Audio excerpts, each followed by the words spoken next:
সবাইকে। এই ভিডিওটা ছিল 5th জুনের, কিন্তু টাইমের জন্য ভিডিওটাকে আর আপলোড করা হয়ে উঠছিল না। আমরা গেছিলাম নাগেরজোলার পাশে রিলায়েন্স ট্রেন্ডস মলটিতে। মলটির ফার্স্টেই ছিল জেন্টস সেকশন। জেন্টসদের কালেকশনগুলো এখানে খুবই ইউনিক অ্যান্ড কালারগুলোও বেশ ভালো ছিল। জেন্টসদের ক্যাজুয়াল টি শার্টগুলো তো আমার দেখতে বেশ ভালো লাগছিল। আপনারা চাইলে এখানে এসে পারচেস করে নিতে পারেন কালেকশনগুলো দেখে। আবার যদি ভাবেন কাউকে গিফট দেবেন, সেটাও এখান থেকে এসে পারচেস করে নিতে পারেন। তারপরে একটু এগিয়ে গিয়ে দেখতে পেয়েছিলাম অফিস ওয়্যারের কিছু কালেকশন রাখা রয়েছে। আপনাদের যে ব্র্যান্ডটা পছন্দ সেটা এখান থেকে দেখে অফিস ওয়্যারের জন্য পারচেস করে নিতে পারেন। এখানে অনেক টাইপসেরই অফিস ওয়্যারের কালেকশন ছিল। তারপর দেখতে পেয়েছিলাম ডেলি ওয়্যারের কিছু টি শার্টস।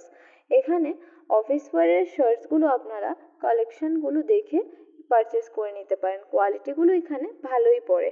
তারপরে আমরা এগুলো দেখতে পেয়েছিলাম একটা কিউট বেবি গার্লের ফ্রক। বেবি গার্লদের ফ্রকগুলো আমার কাছে খুবই ইউনিক লাগে। এই পোর্শনে আসলে আমি তো একদম বেবি গার্লদের ফ্রকগুলো চেকই করি। তারপরে বাইরে বেরিয়ে একজন ফুচকাওয়ালা বসেছিলেন। উনি ওয়েস্ট বেঙ্গল থেকে এসে এখানে বিজনেস করছেন। হাইজেনিক ওয়েতে উনি ফুচকাগুলোকে প্রিপেয়ার করে দেন। আপনারা এসে ওনার থেকে একবার খেয়ে দেখতে পারেন। আমার ভিডিও কেমন লাগলো জানাবেন। টাটা সবাইকে।